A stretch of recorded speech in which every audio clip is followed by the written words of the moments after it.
નમસ્કાર દર્શક મિત્રો, હું જીગર દેવાણી આપ સૌનું સ્વાગત કરું છું ચર્ચા છડે ચોકમાં। દર્શક મિત્રો, મહીસાગર નદી પર આવેલો 45 વર્ષ જૂનો ગંભીરા બ્રિજ તૂટી પડતા મોટી જાનહાનિ સર્જાઈ। ચેતવણી અને રજૂઆતો છતાં પણ તંત્રની બેદરકારી હવે ઘાતક સાબિત થઈ રહી છે। હાલ અત્યારે જ્યારે મહીસાગર નદી પર આવેલો 45 વર્ષ જૂનો ગંભીરા બ્રિજ તૂટી પડવાની દુર્ઘટનાએ આખા ગુજરાતને હચમચાવી નાખ્યું છે। આણંદ જિલ્લાના પાદરા તાલુકાના મુજપુર નજીક આવેલા બ્રિજ તૂટી પડતા અનેક લોકોના જીવ ગયા। હાલ આ આંકડો 13 સુધી પહોંચ્યો, અનેક ઘાયલ થયા। સૌથી ચોંકાવનારી વાત અહીંયા એ છે કે આ બ્રિજ વિશે અગાઉથી જ અનેકવાર ચેતવણી પણ આપવામાં આવી હતી। અહેવાલો અને સ્થાનિક લોકો દ્વારા વારંવાર તંત્રને રજૂઆત કરવામાં આવી કે બ્રિજ ખૂબ ખતરનાક છે અને તાત્કાલિક સમારકામ કે બંધ કરવાની જરૂર છે, છતાં પણ તંત્રના અધિકારીઓ ઊંઘતા રહ્યા। ચેતવણી મળ્યા પછી પણ કોઈ પગલાં ન લેવાતા આખરે 9 જુલાઈના રોજ એટલે કે આજની તારીખે ભયાનક દુર્ઘટના ઘટી, જેમાં 13 લોકોએ જીવ ગુમાવ્યા છે। હવે પ્રશ્ન એ ઊભો થાય છે કે જ્યારે પત્રકારો દ્વારા અહેવાલો પ્રસારિત થયા હતા, સ્થાનિક લોકોએ તંત્રના દરવાજા ખખડાવ્યા હતા, ત્યારે તાત્કાલિક પગલાં કેમ ન લેવાયા? શું એ સમયે બ્રિજ બંધ કરવો તંત્ર માટે અશક્ય હતું? આ દુર્ઘટનાને કારણે હવે તંત્રની ઘોર બેદરકારી સામે આવી છે અને આવા જૂના અને ખતરનાક સ્ટ્રક્ચરની સમયસર તપાસ ન થાય તો જનતાના જીવ સાથે ચેડા થાય તેમાં કોઈ બેમત નથી। જવાબદારી ત્યાંના અધિકારીઓની છે તેવી આક્ષેપ પણ લગાવવામાં આવી રહ્યો છે, જેમણે સમયસર પગલાં ન લઈને મોટી જાનહાનિ સર્જી છે। હવે જો તંત્રે આ ઘટનાથી શીખ ન લીધી તો આવનારા સમયમાં વધુ આવી દુર્ઘટનાઓ થવાની શક્યતા દેખાઈ રહી છે। એટલે અધિકારીઓ સામે કડક પગલાં લેવાની માંગને મજબૂત કરવામાં આવી રહી છે। અનેક લોકોની અહીંયા જવાબદારી છે, ત્યારે આજે સમજીશું કે ક્યાં એવી કચાશ રહી ગઈ, ક્યાં એવી ત્રુટિ રહી ગઈ, ક્યાં એવી ભૂલચૂક રહી ગઈ અને કેમ આપણે ભૂતકાળમાં થયેલી ઘટનાથી શીખી નથી રહ્યા અને વારંવાર આ ઘટનાઓને આમંત્રણ આપી રહ્યા છે। સમજીશું ચર્ચા છડે ચોકમાં।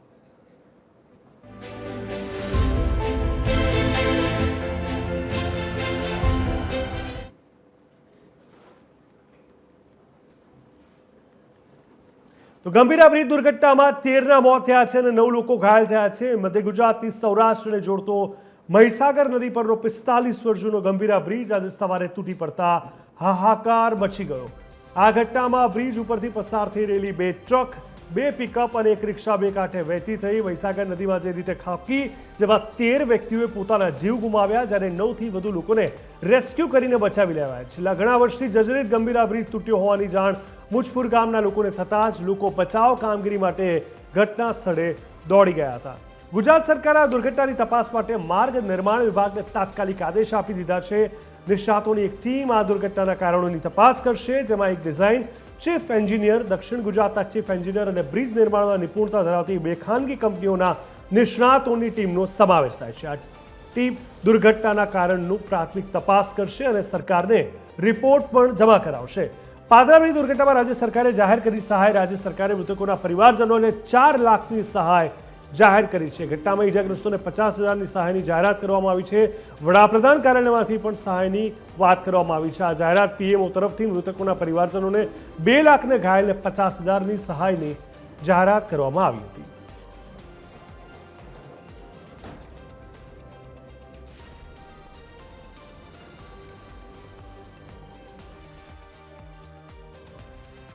આ બ્રિજ 1985માં બન્યા પછી જ્યારે પણ જરૂર પડી ત્યારે મેન્ટેન કર્યો હતો, પરંતુ આ બનાવનું કારણ શું છે અને મુખ્યમંત્રી શ્રીએ એમના તબક્કે 212 કરોડના ખર્ચે આ બ્રિજને મંજૂરી પણ આપી હતી નવો બનાવવા માટે। એની કામ પ્રગતિમાં હતી, ટેન્ડર એસ્ટિમેટ ડિઝાઇન હેઠળ હતા અને એ થતાં જ નવો આપણે ટેન્ડર કરવાના છે।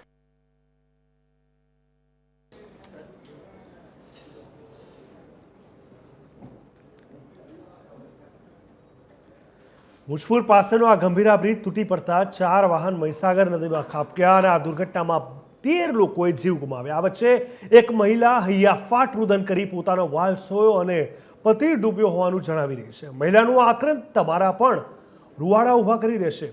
જુઓ આ વિડીયોમાં।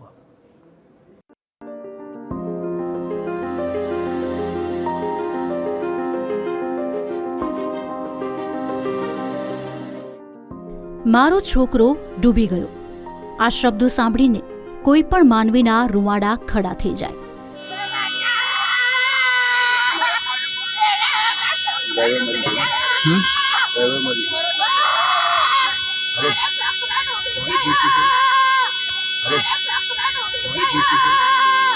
એક અણધારી દુર્ઘટના અને સમગ્ર પરિવાર વેરવિખેર. પરિવાર સાથે બહાર નીકળ્યા અને થઈ ગયું જે નહોતું થવાનું. છે મારો આવડો દીકરો છોકરો કોલેજ ગયો છે, મારો ઘરવાળો છે, મારો જમાઈ છે, મારા બનેવી છે, બધા છે. ના અમે બાપડાના પૂનમ ભરવા જતા હતા. મારો બહુ બધાનો છોકરો છે તે અમે એને પતે લગાડવા જતા હતા. બ્રિજનો એક ભાગ ધરાશાયી થયો અને અનેક વાહન નદીમાં ખાબક્યા. પછી શરૂ થયો જીવ બચાવવા માટેનો જીવ સટોસટનો ખેલ. ઈશ્વર કરે કોઈનાય પણ જીવનમાં આવી દુર્ઘટના ન બને.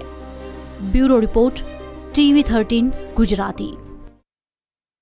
ગ્રાફિક્સના માધ્યમથી પણ હવે આપણે સમજી લઈએ આ ઘટના પહેલી નથી. ગુજરાતમાં ક્યાં ક્યાં પુલ તૂટવાની ઘટના ઘટી છે આપ જોઈ શકો છો. 2022માં માધાપર ચોકડી અને બોપલ રિંગ રોડ, રાજકોટ અને મોહમ્મદપુરાની અંદર આ આખી ઘટના ઘટી હતી 2022 એટલે લગભગ 3 વર્ષ પહેલા. અને સાથે જ 2022માં બીજી બે ઘટના એટલે કે બોરસદ ચોકડી આણંદ અને નાંદેલાઓમાં ભરૂચ જિલ્લો જે છે ત્યાં પુલ તૂટવાની આવા જ પ્રકારની કંઈક ઘટના ઘટી હતી. સાથે જ ઊંઝા હાઈવે અને સિંધરોડ પર પણ એટલે કે મહેસાણા અને વડોદરા જે સિંધરોડ જે હાઈવે છે ત્યાં 2022માં અનેક ઘટનાઓ આવી સામે આવી છે. 2021માં એની પહેલાં વાત કરીએ તો શાંતિપુરામાં એટલે કે અમદાવાદમાં આજી ડેમ ચોકડી, 2020માં રાજકોટમાં આવ્યા જ પ્રકારની કંઈક ઘટના સામે આવી હતી. આ આંકડા બતાવવા એટલા માટે જરૂરી છે જેથી તમને ખબર પડે કે આ દુર્ઘટના પહેલી વખત નથી થઈ.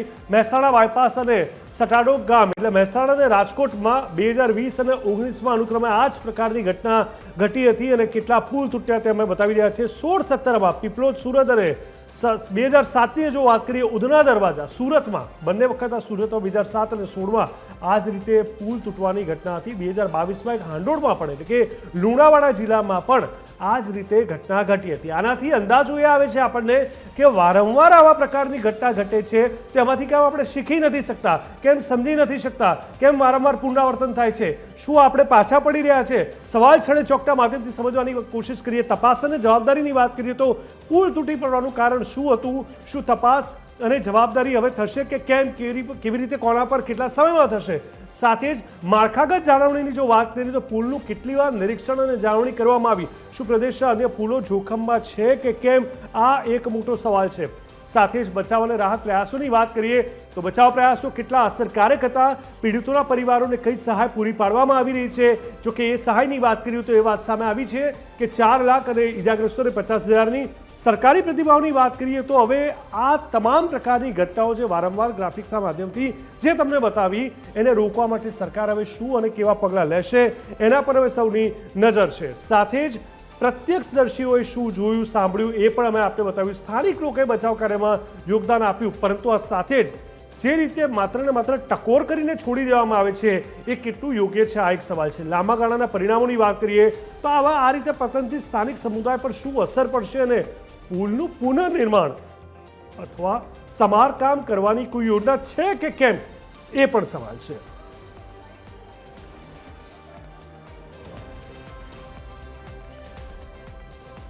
તો ચર્ચા છડે ચોકની શરૂઆત કરીએ. આપણી સાથે TV13ના સ્ટુડિયો પર ઉપસ્થિત છે પ્રશાંતભાઈ ગઢવી, જે રાજકીય વિશ્લેષક છે. પ્રશાંતભાઈ સ્વાગત છે. સાથે જ મહેશભાઈ પંડ્યા જેઓ પર્યાવરણવિદ છે. મહેશભાઈ આપનું સ્વાગત છે. અને ત્યારબાદ આપણી જોડે રાજકોટથી સુનિલભાઈ જોશી વરિષ્ઠ પત્રકાર, સાથે જ જીતેન્દ્રભાઈ જોબલપુત્રા વડોદરાથી અને સુરતથી એસોસિએટ એડિટર સચિન કુલકર્ણી. આપ ત્રણેયનું પણ ખૂબ ખૂબ સ્વાગત છે. પ્રશાંતભાઈ શરૂઆત તમારાથી કરવા માંગીશ. ઇન્સ્પેક્શનને લઈને ઘણા બધા સવાલો સ્વાભાવિક રીતે આપણને થાય. પ્રી મોન્સૂન અને પોસ્ટ મોન્સૂન ઇન્સ્પેક્શન આ બ્રિજનું થયું હશે કે કેમ? સૌથી પહેલો તો એ સવાલ થઈ રહ્યો છે આપણને. પ્રી મોન્સૂન એક કાગળ ઉપરનો બહુ મોટો વાઘ છે અને દર વખતે કોર્પોરેશનથી લઈ નગરપાલિકા, જિલ્લા પંચાયતથી લઈ કોઈ બી જગ્યાએ પ્રી મોન્સૂન કહેવામાં આવે છે, પણ એ પ્રી મોન્સૂન એક્ટિવિટી કાગળ પર એ લોકોને ઉપર સુધી ખાલી રિપોર્ટમાં પહોંચાડવાની હોય છે. કારણ કે એ પ્રકારનું ઇન્ફ્રાસ્ટ્રક્ચર રેડી ક્યાંય છે જ નહીં. આપણે જે કંઈ વાતો કરતા હોય, વિકાસની મોટી મોટી જે કંઈ બળગા આપણે ભૂગતા હોય, આ પ્રકારનું કોઈ ઇન્ફ્રાસ્ટ્રક્ચર મોન્સૂન રેડી માટે આખા ભારતમાં ક્યાંય નથી, આખા ગુજરાતમાં ક્યાંય નથી. એટલે બીજે ક્યાંય સવાલ જ નથી આવતો. મૂળ વાત આજની પુલની દુર્ઘટનામાં છે. તો આજે સવારે હવે તમે એવું 2 મિનિટ માટે એવું માની લો કે હું અહીંયા એક પ્રવક્તા તરીકે બેઠો છું, વિશ્લેષક તરીકે નથી બેઠો. કારણ કે આજે મારી વચ્ચે નથી ભાજપના પ્રવક્તા, નથી કોંગ્રેસના પ્રવક્તા. એટલે કોઈકે તો પક્ષ લેવો પડશે ને યાર, કારણ કે છેલ્લે સરકારનો પક્ષ તો ક્યાંક તો કોકે લેવો પડે, કારણ કે બીજા બધા તો બરાબર છે, ટ્વિટર ઉપર મંડી પડ્યા છે.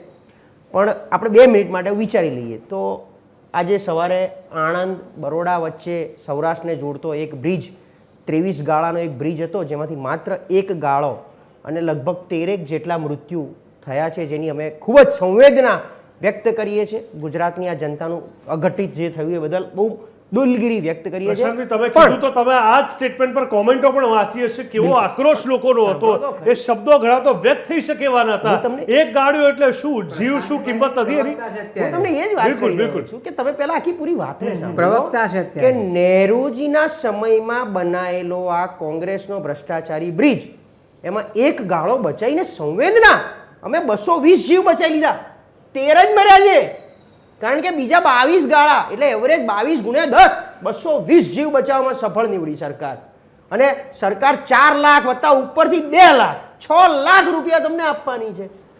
જે બીમાર પડ્યા છે, જે ઈજાગ્રસ્ત થયા છે, એમને પણ સહાય આપવાની છે. એટલે આમાં તો એવું થયું ને કે 23 માંથી 1 ગાડીઓ કોંગ્રેસ હતો, શું બાકીના અમે લોકોએ બનાવ્યા હતા. આમાં બી આ જ રાજકારણ. એટલે 22 ના ગાળામાં કઈ નહીં, મારે એ મોડ ઉપર આ વાત સાચી છે તમારી. આ બહુ દુઃખદ સ્ટેટમેન્ટ હતું, બિલકુલ અસંવેદનશીલ. હું કહીશ વધારે દુઃખદ કરતા અસંવેદનશીલ આ સ્ટેટમેન્ટ, જે ગુજરાતની મોટા ભાગની જનતા અહીંયા હર્ટ થઈ હતી. ખૂબ ખરાબ શબ્દોમાં આક્રોશ. રોડ, રસ્તા, ગટર, પાણી, પ્રાથમિક સુવિધા સરકારની કોઈ પ્રાયોરિટી છે નહીં. તમે સમજી લો, પ્રાયોરિટી આખી અલગ ચાલે છે અને એ પ્રમાણે કામ ચાલી રહ્યું છે અને એટલા માટે સરકાર સલામત છે. પ્રાયોરિટી મુજબ કામ, આ બધી પ્રાયોરિટી નથી અને જનતા માટે પણ અમને કોઈ એટલે બીજી કોઈ પ્રાયોરિટી, અમે એક ફિક્સ ફોર્મેટ બનાવી દીધું છે. ઠીક છે, હું તો નવી ઘટનાઓની વાત દર્શક મિત્રો જોઈ શકો છો મૃતકોના ફોટા અને એમના પરિવારની અમે ધીરે ધીરે વાત પણ આપણે કરીશું, જે રીતે અમે તમને બતાવી રહ્યા છે. મહેશભાઈ, હવે રોડ, રસ્તા અને ખાડા ખરબચડાની તો વાત અલગ જ રહી. 1700 અને 17,000 ને એટલા આંકડાઓ રોજે રોજ સામે આવે છે. મેટ્રો શહેરના, મોટા શહેરના, જિલ્લાઓના, શહેરોની વચ્ચેના રોડ, રસ્તાના ખાડા ખરબચડા સમારકામ નથી થતા, ત્યાં તો હેરાન થઈ જ રહી છે. પણ બ્રિજ આટલા મોટા મોટા હાઈવેને કનેક્ટ કરતા, જ્યાં સ્પષ્ટ રીતે ખબર છે કે ત્યાંની દુર્ઘટના એટલે મૃત્યુને આમંત્રણ, આટલું સ્પષ્ટ, આટલા જર્જરિત, આટલા રિપોર્ટ, આટલી વાર ફરિયાદ હોવા છતાં એના પર કામ જ ના થાય, એને વારંવાર ક્યાંક નજરઅંદાજ કરવામાં આવે, અવગણના કરવામાં આવે. આ કેવા પ્રકારની જવાબદારી છે? પણ એ તો મારો વાંક છે. લોકશાહી એટલે લોકોનું, લોકો માટે, લોકો દ્વારા ચાલતું રાજ્ય. એટલે સરકાર, જીગરભાઈ, તમે, પ્રશાંતભાઈ ને હું ચલાવીએ છીએ અને એમાં બેદરકારી હોય તો એ મારી જવાબદારી છે, કારણ કે લોકશાહીનું હું અવિભાજ્ય અંગ છું. દર 5 વર્ષે પેલું વાલડી કલરનું ટપકું કરવા જાઉં છું. એટલે તંત્ર એટલે કયું? લોકાર્પણ કરો એ સરકાર, ખાતમુહૂર્ત કરે એ સરકાર, પણ બેદરકારી આવે, ગંભીર ભૂલ થાય એ તંત્રની ભૂલ. આ બંને વચ્ચેનો ભેદ સમજવાની જવાબદારી એ જીગરભાઈ તમારી, મારી ને પ્રશાંતભાઈની છે. આ જ્યાં સુધી નહીં સમજાય ત્યાં સુધી ચાલવાનું. અને રસ્તા ઉપર તમને જો પૃથ્વીમાં ચંદ્રલોકના દર્શન થતા હોય રોડ રસ્તાના, એનાથી અદ્ભુત દ્રશ્ય બીજું કયું હોઈ શકે? એટલે ત્યાં દૂરબીનથી ચંદ્ર જોવાની ક્યાં જરૂર છે કે જવાની? અહીંયા જ તમે મને લાગે છે સારું છે અહીંયા કોઈ સરકારી વ્યક્તિ નથી, નતર તો એ લોકો તો અમાસના દિવસે તમને ચેલેન્જ કરે એમ છે. જો આજે ચંદ્ર નથી દેખાતો, રોડ રસ્તા સારા છે, કંઈ પણ ભોગે પોતાને બચાવમાં લાવી દેવા, કંઈ પણ ભોગે ક્યાં ઓછું નુકસાન થયું, અમે કેમ સારું કામ કર્યું. આટલી દુર્ઘટનામાં પણ જો આવા અસંવેદનશીલ સ્ટેટમેન્ટ, આવા વાક્યો, આવી લાગણીઓ આવતી હોય તો આનાથી વધારે ગુજરાતની જનતા માટે મને નથી લાગતું કંઈ ખરાબ હોય. સુનિલભાઈ, રાજકોટમાં પણ ભૂતકાળમાં આ પ્રકારની ઘટના ઘટી છે. આજી ડેમની આપણે વાત કરી, 2022માં બી આપણે જોયું. વારંવાર જ્યારે ઘટના ઘટતી હોય, બ્રિજ તૂટવાથી અનેક લોકોના મૃત્યુ થતા હોય, હેરાનગતિ થતી હોય, લોકોના જીવ જોખમમાં મુકાતા હોય, એટલે ક્યાં ક્યાં લોકોએ ડરવાનું? રોડ રસ્તા પર જતા, બ્રિજ પર જતા, હનુમાન ચાલીસા વાંચતા વાંચતા જવાનું હવે આગળ? જીગરભાઈ, આ વાતને રાજકોટમાં તો તમને ટીઆરપી કાંડની ખ્યાલ છે કે એક પણ ટોચના પોલીસ અધિકારી જેમણે મંજૂરી આપી હતી ત્યાં એમના ફોટા આવ્યા હતા 2-3 કમિશનરોના. પછી આરએમસી કમિશનર તત્કાલીન ભૂતકાળના, એ બધા એમની સાથે સંપર્કમાં હતા, એ જગ્યાઓએ ગયેલા હતા. કોઈની સામે એક્શન લેવાતા નથી. તમે છે ને એલી એક વાત એવી છે કે સરકાર જે રીતે પોતાનો બચાવ કરે છે ને, એ બચાવ કરવાની સ્થિતિ એટલે છે કે આપણે અત્યારે ચર્ચા કરીએ છીએ, હકીકતે પત્રકારત્વનું કામ એ છે કે ઘટના જે સ્થળે બને એનું રિપોર્ટિંગ કરી અને લોકોને વાકેફ કરવા ન હોય તો અત્યારે સર્કિટ હાઉસ ઘેરાવવું જોઈએ, સચિવાલય ઘેરાવવું જોઈએ અને કોંગ્રેસ અને જે લોકો એવું માને છે એ લોકો ત્યાં જઈને ઘેરાબંધી કરીને પહેલા તો આનો ચીફ જે એન્જિનિયર છે ને એમને ઓન ધી સ્પોટ સસ્પેન્ડ નહીં ડિસમિસ કરવો જોઈએ અને ત્યારબાદ જેમણે એમને લાગે વળગે છે આખા તંત્રની સામે 24 કલાકમાં પગલાં લેવાવા જોઈએ તો વાત બને. આપણે દર વખતે ડિબેટનો વિષય બની જાય છે. કોઈના મૃત્યુ છે ને એ ડિબેટનો વિષય નથી સાહેબ. જેમના ઘરનો સભ્ય ગયો હોય ને એને ખબર હોય. 14 ઘટના મેં છે ને સંજયભાઈને અત્યારે મોકલાવી છે.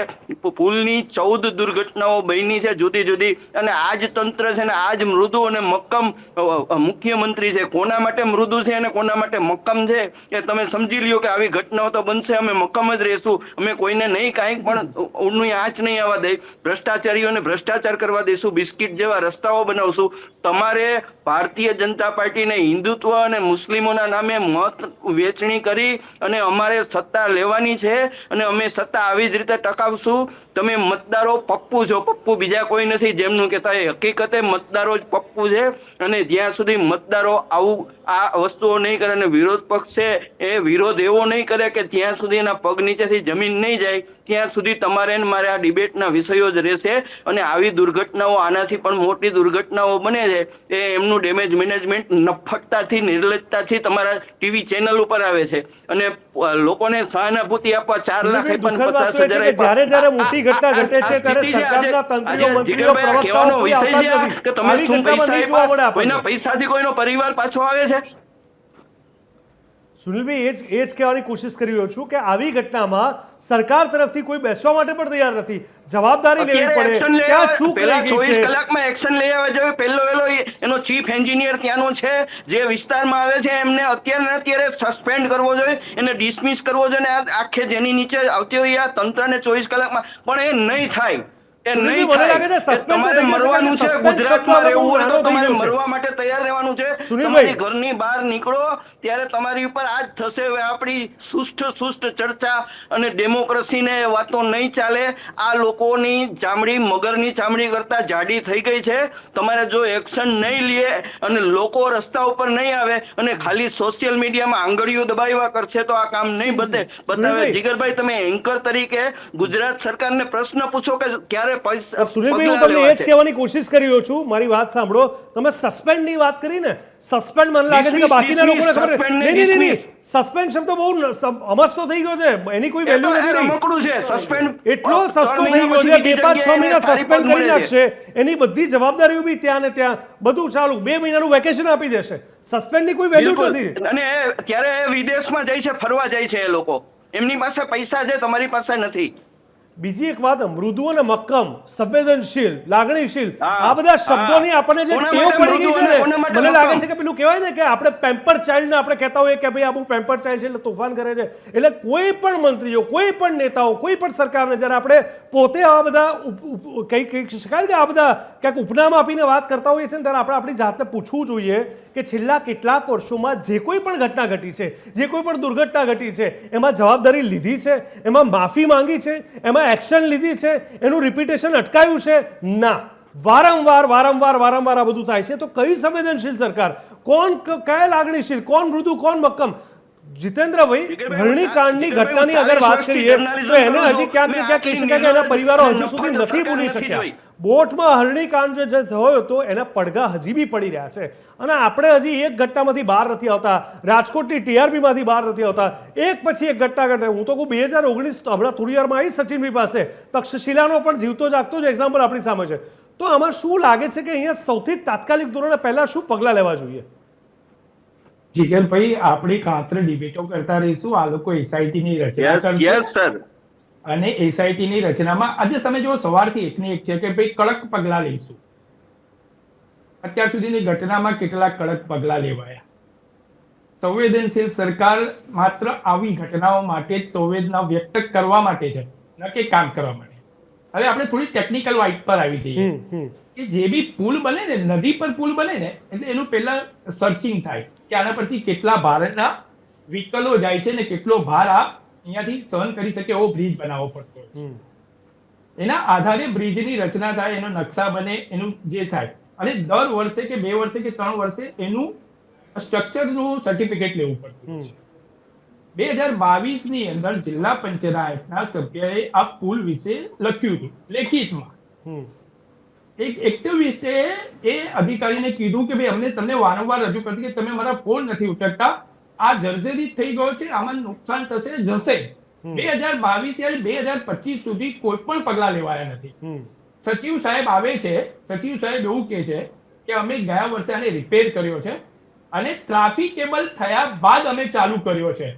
તો એવી તો કઈ સતી આની અંદર રહી ગઈ કે જો તમે જે રિપોર્ટ આવ્યો એની અંદર આ એક ગાળો કેમ ચેક નહીં કર્યો? જે ગાળો પડી ગયો, આપણે તો એમ જ કહીએ છીએ કે શું એ ચેક નહોતો કરવામાં આવ્યો અથવા માત્ર ટેમ્પરરી ખાલી ચેક કરવામાં આવ્યું અને ટ્રાફિકને જતો શરૂ કરી દીધો. નવા પુલ માટેની અરજી આપી ધારાસભ્ય એવું કે છે કે અમારી માંગણીની મૃદુ અને મક્કમ મુખ્યમંત્રીએ 212 કરોડના ખર્ચે નવો બ્રિજ મંજૂર કરી દીધો હતો. એની પ્રક્રિયા ચાલુ થઈ ગઈ હતી, બરાબર, અને એ કરીને છટકી જવા માંગી રહ્યા. ભલે મંજૂર થયો, પણ તમને ખબર હતી કે 2022 ની અંદર આ પ્રોબ્લેમ છે, તો 2025 સુધી જો એમને ત્યારે મંજૂર કર્યો તો 2025 સુધીમાં આજે પરિસ્થિતિ કંઈક અલગ હોત. 3 વર્ષમાં જો બ્રિજનું કામ પૂર્ણ કરવું હોય ને જીગરભાઈ, તો પૂર્ણ થઈ શકે છે. તમે વેસ્ટર્ન કન્ટ્રીની બધી લઈ આવો છો વાતો, તમે વેસ્ટર્ન કન્ટ્રીની અંદર જોવો, એનો ટાઈમ બોન્ડની અંદર જે કંઈ જરૂરિયાત હોય છે પ્રજા માટેની એ સમયસર પૂર્ણ થાય છે. આપણે વારંવાર જ્યારે ઘટનાઓ ઘટે છે ત્યારે આપણે ડિબેટ કરીએ છીએ, ત્યારે જે રીતે એમને કહ્યું કે ભાઈ સંવેદનશીલ સરકારના પ્રવક્તા આવીને બેસીને ડિફેન્સ કરે છે અને પોતાની સરકારને બચાવવામાં લૂલો બચાવ કરીએ છીએ. આપણે કહીએ છીએ કે આપણે લૂલો બચાવ, છતાં પરિણામ ગુજરાતે જોઈ લો. એ લોકો કહે છે 30 વર્ષનું અમારું શાસન છે, વિકાસ કર્યો છે ગુજરાતે. છેલ્લા 30 વર્ષના તમે રેકોર્ડ ચેક કરો, 30 વર્ષની અંદર કેટલી ગુજરાતની અંદર ઘટનાઓ ઘટી મોટી અને કેટલાના સ્વજનો લોકોએ ગુમાવ્યા છે. માત્ર આર્થિક સહાય આપી અને થોડા મહિનાની અંદર આ વસ્તુ દબાઈ જશે. સમિતિ રચાશે, સમિતિનો રિપોર્ટ જાહેરમાં કોઈ જગ્યાએ રજૂ થયો છે? 2000 પાનાની ચાર્જશીટ અમે રજૂ કરી, એ આવશે, પણ જાહેરમાં કોઈ બી વેબસાઇટ પર કે કોઈ બી જાહેર પબ્લિકને બતાવવામાં આવ્યો? જે અધિકારીઓએ જે પણ ગુના થયા છે, હવે સમજો, એક વસ્તુ સમજો કે કોન્ટ્રાક્ટ કઈ કંપનીને આપવામાં આવે છે, એની અંદર પેટા કોન્ટ્રાક્ટરો કેટલા કામ કરતા હોય છે, જે કામ પર સ્થળ પર હોય છે એ ક્વોલિફાઈડ એન્જિનિયર હોય છે. સૌથી મોટો તપાસનો વિષય એ છે. જીતેન્દ્રભાઈ, તમે સહાયની જે વાત કરી, સહાયથી વ્યક્તિઓ બી તો પાછા નથી આવવાના, સહાય સોલ્યુશન બી તો નથી. ખાલી આ માત્ર થાય એટલે સહાય પૂરતી જાહેર કરી અને યા તો પીએમઓ માંથી કરવામાં આવે, કે સીએમ માંથી કરાવે, યા તો કોઈ સંસ્થાઓ તરફથી કરી દેવામાં આવે, અને માત્ર ને માત્ર સહાય ની તે વખતે જાહેર મીડિયામાં ફોટા પડાવવાના કે અમે એને ચેક આપવા જઈએ છે, એની એ નથી. અચ્છા, હવે 1-2 દિવસની અંદર એકાદ 2 મંત્રી જશે, એમના પરિવારોના ઘરે જને અને એમને સાંત્વના આવશે કે અમે તમારે ત્યાં જે દુઃખ પડે છે એના અમે સહભાગી છે. એનું સ્વજન ગયું છે એના વિશે નહીં બોલે. ઠીક છે, આવું છું તમારી પાસે. સચિન, હવે મારે એ જાણવું છે કે આપણે ભૂતકાળમાં વારંવાર રજૂઆતો થઈ હોય, વારંવાર અહેવાલો આવ્યા હોય, વારંવાર નિરીક્ષણની વાત કરવામાં આવી હોય. પહેલી વાત તો એ કે આપણી ફરજમાં નથી આવતું કે આપણે એ લોકોને ધ્યાન દોરીએ, એ લોકોની ફરજનો ભાગ છે, એ લોકોએ કામ કરવાનું જોઈએ. ચલો, છતાં પબ્લિક તરીકે, મીડિયા તરીકે વારંવાર રજૂઆત કરવામાં આવી તો પણ આ કામ ના થયું, એની જવાબદારી તો એટલીસ્ટ કોઈ લેવી પડશે ને. હવે જે આપણા હમણાં આપણા મિત્રોએ જે કહ્યું કે જે અધિકારીઓ છે મગરમચ્છની ચામડી ધારણ કરીને બેઠા છે, એ એકદમ સાચી વાત છે. પેટનું પાણી નથી હલતું. આ એક્ટિવિસ્ટની જે વાત કરી, એ એક્ટિવિસ્ટે ચોખ્ખું કહે છે, એનું રેકોર્ડિંગ પણ મીડિયા સામે આવી ગયું છે કે એને 2022માં કહ્યું હતું કે આ બ્રિજ નબળો છે અને આમાં દુર્ઘટના થાય એવી પૂરેપૂરી શક્યતા છે, પરંતુ એના પર કોઈએ ધ્યાન આપ્યું નથી. આ સબૂત જે આવ્યો છે, ચોખ્ખા જે વર્ડ્સ છે, જે ઓડિયો છે એ કેપ્ચર થઈને આવ્યો છે, તો પછી શા માટે રાહ જોવામાં આવે છે કે જે અત્યારે અધિકારી તમે પગલા નહીં લેવા? આ સસ્પેન્શન છે ને એક માત્ર ખેલ છે, અલગ ચલાણી જેવો. અલગ ચલાણી પેલા ઓલા ગરદાણી એ જાય થોડા ટાઈમ અને પાછો આવીને અધિકારી બેસી જાય. અધિકારીઓનું રાજ ચાલે છે. અને ખરેખર તમને કહું તો કેટલાક મંત્રીઓ બી એવા છે કે તેમને અધિકારીઓ નથી ગાંઠતા. મંત્રી ફોન કરે, જી સર, યસ સર, હા સર, થઈ જશે સર, અને પછી અધિકારીઓ ફોન મૂકીને હશે કે પેલાનો ફોન હતો ને આજ કીધું પણ અમે નથી કરવાના. આ એક ખૂબ જ મોટી ઘટનાની વાસ્તવિકતા છે, કારણ કે આ તો મેં મારા નજરે જોયું છે કે અધિકારીઓ મંત્રીઓને નથી ગાંઠતા. વાર્તાઓ જ્યારે આવે છે ત્યારે બતાવી દેવામાં આવે છે કે અમે આ કર્યું, આ રોડ બનાવ્યો છે, આટલા કરોડના ખર્ચે રોડ બન્યો છે. તમે ખાલી વેબસાઇટ પર જાઓ અત્યારે RNB ની કે NHAI ની, તો રોડ તો એવા બતાવે છે જેમ કે માખણના રોડ હોય ને આપણે સડસડાટ ત્યાંથી નીકળી જશું, પરંતુ એ રોડ પર કેવા ખાડા પડ્યા છે, કેટલા તકલાદી રોડ છે એ દેખાતું નથી. ભ્રષ્ટાચાર એક ખૂબ જ મોટો મુદ્દો છે જીગર, આ માનવું જ પડશે. કારણ કે જ્યારે રોડ કે બ્રિજો બનતા હોય કે કોઈ પણ સરકારી, એ નહીં, કોઈ પણ સરકારી કામ હોય, કોઈ પણ કોન્ટ્રાક્ટર હોય, એ જ્યારે પણ કોઈ કામ લેતો હોય ત્યારે ટેન્ડરિંગ જ્યારે થાય ને, ત્યારથી ટેન્ડરિંગ થી લઈને જ્યાં સુધી એનો ચેક એના પાસે આવે ત્યાં સુધીના બધાના સેટલડ હોય પૈસા, કે આના આટલા ભાગ આવશે, આને આટલા પૈસા આપવાના છે, ચેક રિલીઝ કરવા માટે આટલા પૈસા આપવાના છે. અને બીજી વસ્તુ કે કોઈ કોન્ટ્રાક્ટર હોય ને, નાનો કોન્ટ્રાક્ટર હોય, એ 1-2 વર્ષમાં તો કરોડોપતિ બની ગયો, એનાથી મોટો બંગલો હોય, 4-5 ગાડીઓ હોય બંગલાના નીચે. આ કેવી રીતે થાય છે? આપણા ટેક્સના પૈસા જે છે આપણે ભરીએ છીએ, જનતા જે ટેક્સના પૈસા ભરે છે એને આ લોકોના માટે સરકારી જમાઈ બની ગયા છે, અને એ લોકોના માટે એ મોજ શોખ અને કરોડોપતિ બનવાનો એક રસ્તો છે. આટલી મોટી ઘટના બની ગઈ, તમે આજે મૃતદેહનો સોદો કરો છો જે સહાય જાહેર કરીને. શા માટે ભાઈ ખાલી સહાય જાહેર કરો? દર વખતે થઈ જાય એટલે સૌથી પહેલું સ્ટેટમેન્ટ આવી જાય કે આ ફલાણા મંત્રીએ, CM સ્ટેટમેન્ટ આપી દે કે આટલી સહાય જાહેર કરી, મૃતકોના પરિવારને આટલી સહાય, અને જે ઈજાગ્રસ્ત થાય છે એને આટલી સહાય. કેમ ભાઈ તમે સહાય જાહેર કરવા માટે તરત કૂદી પડો છો? જે અધિકારી છે તેને પહેલા તમે ડિસમિસ કરો ને, સસ્પેન્શનની વાત તો દૂર થઈ ગઈ. તમે આટલા બધા જેટલા કાંડ થયા છે અત્યારે ગુજરાતમાં, તમે જો એકથી એક મોટી અને ગોઝારી ઘટનાઓ બની છે, અને ક્યાંક ને ક્યાંક એ પાછળનું જે રહસ્ય છે કે એ પાછળનું કારણ છે તંત્રની બેદરકારી જ છે, એમાં કોઈ શંકાનું સ્થાન નથી. તો પણ એક જ વસ્તુ સામે આવીને ઉભી રહી જાય છે કે અમે તપાસ આપી છે, SIT રચી છે, કોઈ પણ સમરબંધીને છોડવામાં નહીં આવશે. અરે આ શું છે ભાઈ? તમે લોકોના જીવન જોડે રમત રમો છો. જ્યારે તમને કોઈ વ્યક્તિ મત આપે છે એ પોતાના 5 વર્ષનું ભવિષ્ય તમારું નામ કરી દે છે, એ પણ સમજવા નથી માંગતા. એટલે એટલી બધી બદતર હાલત થઈ ગઈ છે. આજે તમે ગુજરાતમાં જો તો તમે કોઈ પણ જગ્યા પર જાઓ, કોઈ પણ રસ્તો હોય કે કોઈ બીજી પણ પ્રાથમિક સુવિધાની વાતો હોય, ખાલી માત્ર ને માત્ર કાગળ ઉપર છે. જો 100% નું કામ હોય 20% થયું હશે, બાકી 80% વાતો કાગળ ઉપર છે, અને માત્ર આ કાગળની વાતો કરીને લોકોને ભરમાવવામાં આવે છે. પ્રૂ મોન્સૂનની કામગીરીની પણ વાત કરી પ્રશાંતભાઈએ, એ ખરેખર કાગળની જ વાર્તાઓ છે. નગરપાલિકા હોય, RNB હોય, મહાનગરપાલિકા હોય, કોઈ પણ વિભાગ હોય, પ્રી મોન્સૂનની કામગીરીનું એક બજેટ પડે. આટલા મોટો અમે ખર્ચો કર્યો છે પ્રી મોન્સૂનની કામગીરીમાં, આટલો ખર્ચો કરી નાખ્યો છે, એટલે ખર્ચો વાસ્તવિકમાં થયો જ નહીં. 1 કરોડનો જે ખર્ચો પડ્યો હોય ત્યારે 20 લાખનો ખર્ચો થયો અને 80 લાખ ચુમંતર. આ એક વાસ્તવિકતા છે, અને આ જે સુધી નહીં સુધરશે ને ત્યાં સુધી આવા બનાવો ગુજરાતની જનતાએ સહન કરવાના જ છે. એના માટે કોઈ બીજો રસ્તો નથી. મને લાગે છે કે આ ગુજરાતની જનતા થોડુંક હાર્ડ લાગશે સાંભળવામાં, પણ એ પોતે પણ જવાબદાર છે. કારણ કે વારંવાર આવી ઘટના ઘટતી જાય અને આપણે બસ મૂંગા મોઢે બસ સહન જ કર્યા કરીએ, માત્ર મીડિયા જ અવાજ ઉઠાયા કરે, ન પબ્લિક બહાર આવે, ન વિરોધ પક્ષ બહાર આવે, ન બીજા કોઈ જવાબદારી માટે કોઈ આગળ આવે, અને માત્ર સારી સારી વાતો ને વિકાસશીલ વાતો ને આટલા વર્ષમાં આ થયું ના થયું. ભાઈ જે થયું છે સ્પષ્ટ દેખાય છે, અને કોઈ નાની એવી ઘટના નથી. પ્રશાંતભાઈ, વોટ બિંદાસ મળે છે. ટેક્સ આ બ્રિજ ઉપરથી જેટલા વાહનો ગયા હશે છેલ્લા 4, 5, 10 વર્ષમાં, શું એ બધા આનો ટેક્સ નહીં ભર્યો હોય? બધી વસ્તુ ચાલી રહી છે, વ્યવસ્થા બધી છે, પણ એની સામે સુવિધા આપવાની વાત આવે ને સુવિધા એની ફરજ અને હકનો ભાગ છે, એ પણ નથી આપવામાં આવતી. સૌથી પહેલાં તો toll tax itself is a ભ્રષ્ટાચારનું સૌથી મોટું ઉદાહરણ છે કે ટોલ ટેક્સ આમાં ટોલ ટેક્સ ભર્યો છે. તમે કહો છો એ પ્રમાણે જેટલા લોકો આજ સુધી પસાર થયા છે, ક્યાંક ને ક્યાંક બધાએ ક્યાંક ટોલ ટેક્સ આપ્યો હશે જૂનો આવ્યો. એટલે તમે બધા આના ઉપરથી કદાચ પસાર થયા આવીશું ક્યારે, અત્યારે તમને યાદ બી નહીં હોય. પણ મૂળ વાત જે તમે કીધું ને વોટ મળે છે, હું તમને આની પહેલાં આ જ સમજાવવા માંગતો હતો કે આ રાજ્યમાં 18% જે મુસ્લિમ વસ્તી વસે છે એ તમારા ઘરમાં આવીને તમને મારી નહીં નાખે એટલા પૂરતી જ અમારી જવાબદારી છે, અને એટલા પૂરતા જ તમે અમને ચૂંટો છો. બીજી કોઈ અપેક્ષા અમારી જોડે રાખવી નહીં, કારણ કે અમારે તો તમને બસ એ મુસ્લિમોથી ખાલી બચાવવાના છે. બાકી તમારું શું થવાનું છે, તમે શું કરો છો એની સાથે અમારો કોઈ લેવા દેવા નથી. વ્હાઇટનો ભ્રષ્ટાચાર અમને કરતા આવડી ગયો છે. કદાચ જે તે સમયે કોંગ્રેસ કાળો ભ્રષ્ટાચાર કરતી હતી, અમે વ્હાઇટનો. બીજી એક વાત હું તમને સમજાવું, ટેકનિકલી જે હમણાં વાત કરી એમાં કે એક તો આપણે ત્યાં સરહદો નક્કી નથી થતી. જેમ પોલીસ સ્ટેશનની હદ આ અમારી હદમાં આવે ને આ ના આવે, એમ જ્યારે કોઈ રોડ રસ્તાની વાત હોય, એ લખન દરબારનો વિડીયો જે ક્યારના આપણે વાત કરી રહ્યા છે, એણે જે અધિકારી સાથે વાત કરી, એ અધિકારીએ કદાચ એના વિભાગને આપ્યું હશે, એટલે RNB આરએનબી એવું કીધું છે ભાઈ આ આપણે નથી બનાવતા, NHEI બનાવે છે, NHEI ને પૂછો. NHEI એવું કીધું છે ભાઈ આ તો સ્ટેટ ગવર્મેન્ટની એક સ્પેશિયલ ગ્રાન્ટમાંથી આપવામાં આવ્યું છે, એટલે સ્ટેટ ગવર્મેન્ટ આનું કામ કરે.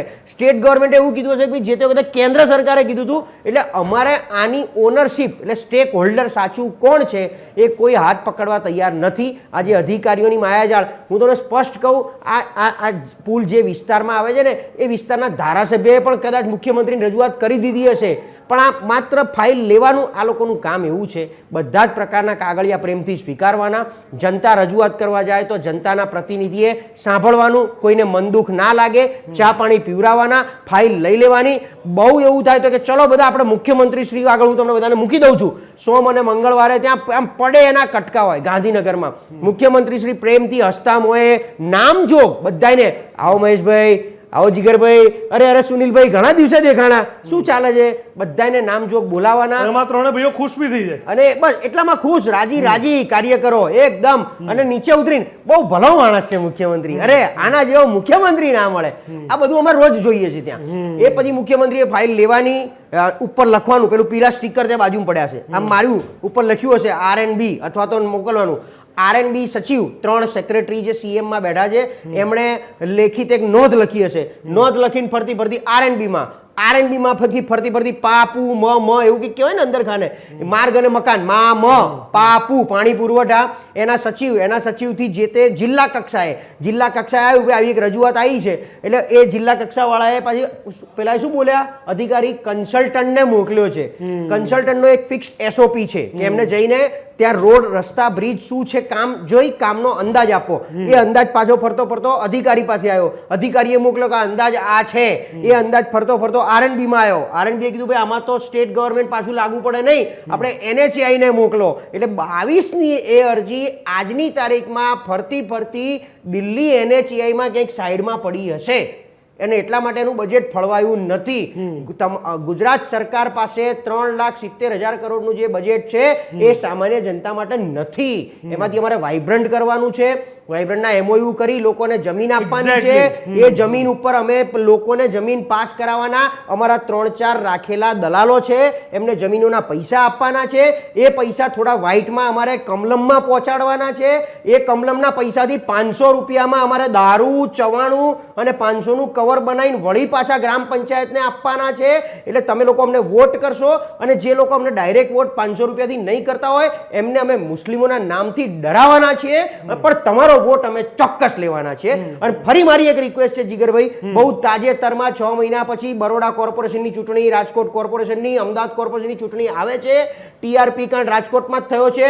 પરિણામ 76માંથી 72 ભાજપને ના આવે તો મને કહેજો, 76 સીટ છે. સુરત 130માંથી 120 સીટ ભાજપને આવવાની છે, અને અમદાવાદ કોર્પોરેશનમાં કોંગ્રેસ નામ નિશાન મીટી જવાનું છે, અને આ બરોડામાં 72માંથી 71 સીટ ભાજપને આવવાની છે.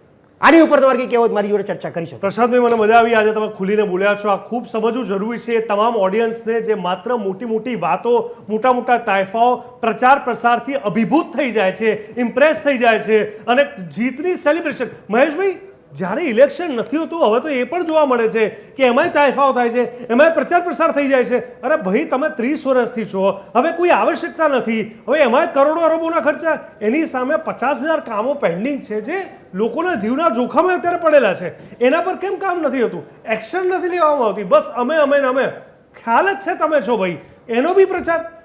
આ શું મતલબ છે આનો? જીગરભાઈ, તમે જે વાત કરી ને એ વાતને દોહરાવો કે વાંક મારો ને તમારો ગુજરાતની પ્રજાનો છે. તમને આટલા વર્ષોથી ખબર ના પડતી હોય, છાપા ભરીને તમારા ટેક્સના પૈસાથી ફોટાઓ આવતા હોય, આટલા લોકાર્પણો, આટલા ખાતમુહૂર્તો, કરોડોના, એનો અંદાજ તો માંડો. તમે ક્યારે ભેગું કરીશ ખરું કે આનું શું થાય? મતલબ તમે અમદાવાદમાં બ્રિજ બનાવો, ઉપયોગ થાય એ પહેલાં તોડી નાખવાની નોબત આવે. તમે એક બ્રિજ બનાવી દીધો પછી આગળ ડેડ એન્ડ હોય એ પણ ખબર ના હોય. આને કયો ગવર્નન્સ કહેવાનું? એક સવાલ છે. અને આપણું તંત્ર સરસ છે કે ભાઈ અમે પોસ્ટ થાય એટલે જ્યારે કંઈક દુર્ઘટના બને લોકોને બચાવવા માટે રેસ્ક્યુ બહુ સરસ છે. SRDFની ટીમ ને NRDFની ટીમ બધે પહોંચી જાય, બચાવે છે.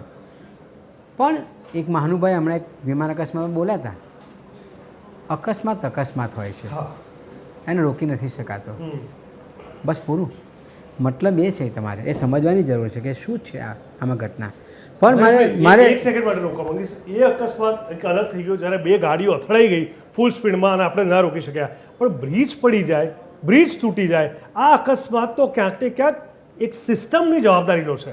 આ એવો અકસ્માત નથી. હા, પ્લેન ક્રેશ થયું એ અકસ્માત અલગ છે, એમાં વહીવટી તંત્રને આપણે વચ્ચે ઇન્વોલ્વ ના કરી શકીએ. બે ગાડીઓ અથડાઈ ગઈ એમાં આપણે ના કહી શકીએ કે ભાઈ તમે મેં સ્પીડમાં કેમ ચલાવી, પણ આવો બ્રિજ આખે આખો તૂટી પડે, કોઈ પણ રોડ અકસ્માત રસ્તાઓ, હોય, હણીકાંડ, વિમાનને રોકી શકે તક્ષશિલા એવું જોઈ લો, statement ના થાય, TRP જોઈ લો, જીગરભાઈ. આ એવા અકસ્માત છે કે જે સિસ્ટમની ખામીના કારણે ઉદ્ભવેલા અકસ્માત છે. જીગનભાઈ સિસ્ટમ એટલે કઈ કોની સિસ્ટમ? તમે એમ કહો કે મંત્રીઓ સાંભળતા નથી તો કોણ મંત્રીઓ કોણ છે? તંત્ર કોણ છે?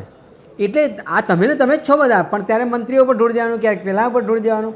મુદ્દો એ છે, હવે વાત એ છે કે ક્લાઇમેટ ચેન્જનો જમાનો છે, વરસાદ સારો પડી રહ્યો છે. ગુજરાતમાં છેલ્લા 12 વર્ષથી 115% વરસાદ વરસે છે. આ વખતે પણ સારો પડવાનો. હવે આપણા બધા ડેમો જૂના વખતના બનેલા છે, એની જો મરામત નહીં કરીએ, એને નહીં સાચવીએ તો આવો અકસ્માત થવાની પૂરેપૂરી શક્યતાઓ છે. એટલે તમારે એ પણ ધ્યાન આપવું પડે. હવે જે મારે થયું એ થયું, પણ તમે કહ્યું ને SIT બનાવો ને ગમે તેટલી બધી બનાવશો, પણ એમાંથી જો પદાર્થ પાઠ નહીં લો, લેવો જ નથી એ સવાલ છે, પણ નહીં લો તો પછી આવા અકસ્માતો થવાના. અને પછી આપણે દર વખતે આવી ચર્ચાઓ કરવાના, અને પછી ચૂંટણી આવે એટલે એમણે એમ કહ્યું કે વિશ્વામિત્રી ભલે આખું વડોદરા ડૂબ્યું, પણ કેટલી તમે 72માંથી 71 આપીને 76માંથી 75 બરોડા થવાની જ છે. એટલે એ જ્યારે છે કે ઇલેક્શન આના મુદ્દે નથી લડાતું. ઇલેક્શન લડવાના મુદ્દા જુદા હોય છે, પ્રચારના મુદ્દા જુદા હોય છે.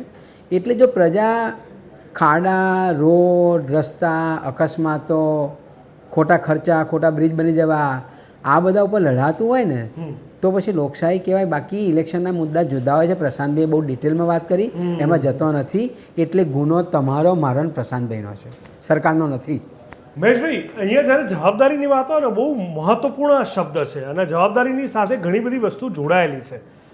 આપણે જોયું કે જે આખી સિસ્ટમને સમજવાની વાત કરી, મહેશભાઈ વાત કરી, પ્રશાંતભાઈ વાત કરી, બાકીના પેનલિસ્ટે વાત કરી, સુનિલભાઈ ક્યાંક ને ક્યાંક એવું લાગે છે કે સૌથી મોટી જવાબદારી હવે ક્યાંક ને ક્યાંક લોકોનો આક્રોશ ન હોવાના કારણે ઉદ્ભવી છે. બે જવાબદારીની વાત કરીએ તો, કારણ કે મીડિયા બૂમો પાડી પાડીને થાકી ગઈ, એન્કરો કઈ કઈને થાકી ગયા, તમારે જેવા વરિષ્ઠ પત્રકારો, આવા વિશ્લેષકો, બધાને ખ્યાલ છે કે શું ખોટું થઈ રહ્યું છે, અને ઘસી ઘસીને, ગળું ઘસી ઘસીને આપણે સમજાવી રહ્યા છે કે ભાઈ કેમ તમે ખુશ થઈ રહ્યા છો, કઈ વસ્તુનું તમને એવું તો છે કે ભાઈ આપણે શ્રેષ્ઠ છે.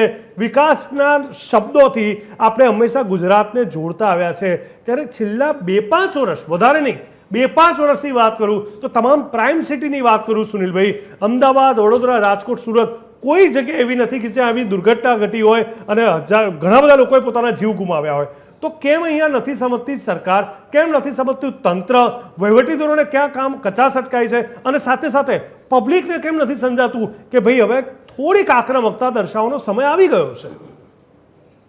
તમારી વાત છે એમાં તમે વિશ્લેષક શબ્દ બોલ્યા ને, ત્યારે મને એવું લાગે છે કે પોલિટિકલ પાર્ટી અને ભારતીય જનતા પાર્ટી માટે આપણે વિશ્લેષકો છીએ ને એ વિદૂષક થઈ ગયા છીએ. કરુણતા એ છે કે આપણે પ્રજા માટે ગળું ફાડીને બોલીએ છીએ, અને સત્તાધારીઓ અને મતદારો, નાગરિકો આપણને વિદૂષક અથવા આપણે મનોરંજનનું સાધન ગણે છે.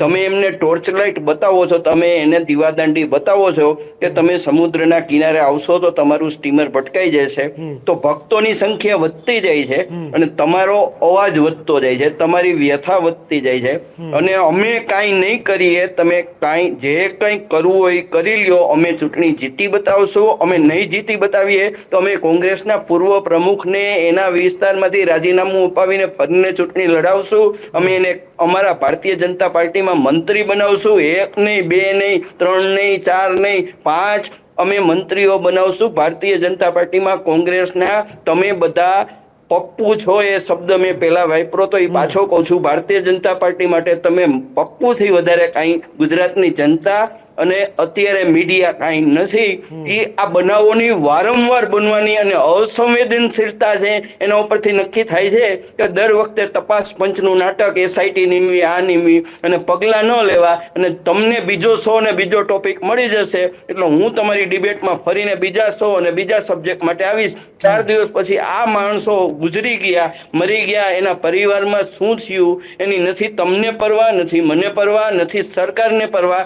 સરકારને મતની પરવા છે. અને ભારતીય જનતા પાર્ટીએ તો એનું ચરિત્ર જ બદલાવી નાખ્યું. જે ભારતીય જનતા પાર્ટી અટલ બિહારી વાજપેયીના સમયમાં હતી, અડવાણીજીના સમયમાં હતી, એને ચરિત્ર જ બદલાવી નાખ્યું છે. એનું ચરિત્ર અનંત થઈ ગયું છે. હું કહીશ કે આ પાર્ટીને આપણે મત દઈ છીએ કે નથી દેતા, છતાં સત્તામાં આવી જાય છે, કારણ કે વિરોધ પક્ષ તૂટી ગયો છે અને તોડવામાં ભારતીય જનતા પાર્ટી ખુદ જવાબદાર છે અને મતદારો જવાબદાર છે. એટલે તમારા 2 પ્રશ્નનો જવાબ છે.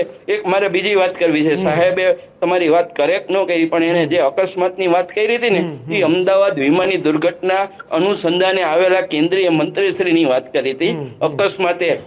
અકસ્માત હોય છે એ અસંવેદનશીલતા નથી, એ અહંકાર છે. એ અહંકાર એવડા લેવલે વયો ગયો છે ને કે તમારી ચેનલ તો એમને માટે છે ને, તમારી ચેનલ કે હું કે તમે બોલીએ છીએ કે ગુજરાતમાંથી ગમે એવડો થાય એને 24 કલાક માટે મનોરંજન છે. લોકોનું આક્રંદ હવે આ લોકોને માટે છે ને બીભત્સ રસ થઈ ગયો છે. સાહિત્યના 9 રસ હોય ને એમાં એક બીભત્સ રસ હોય, એ બીભત્સ રસે પહોંચી ગયા છે આ લોકો હવે. એટલે આનો તો ઉકેલ મારી કે તમારી પાસે નથી. ઉકેલ પ્રજાના મતમાં જ છે અને પ્રજાના મતથી જ ઉકેલ આવશે. અધરવાઇઝ આપણે છે ને પાકિસ્તાન જેવા દેશ બનતા જઈશું. પાકિસ્તાનમાં લોકોની હાલત છે એ જાનવરથી બદતર થતી જાય છે. એમ તમે પણ ઘરેથી નીકળશો ત્યારે છે ને ભગવાનને પગે લાગીને રોજ નીકળવું કે તમને ઘેર પાછો પહોંચાડે, કારણ કે આમાં આપણે સલામતીમાં રહી શકીએ એવી 100% ખાતરી નથી. દરરોજ તમે યુદ્ધમાં ઘરની બહાર નીકળતા હોય ને એવી સ્થિતિ ગુજરાતમાં કરી દીધી છે.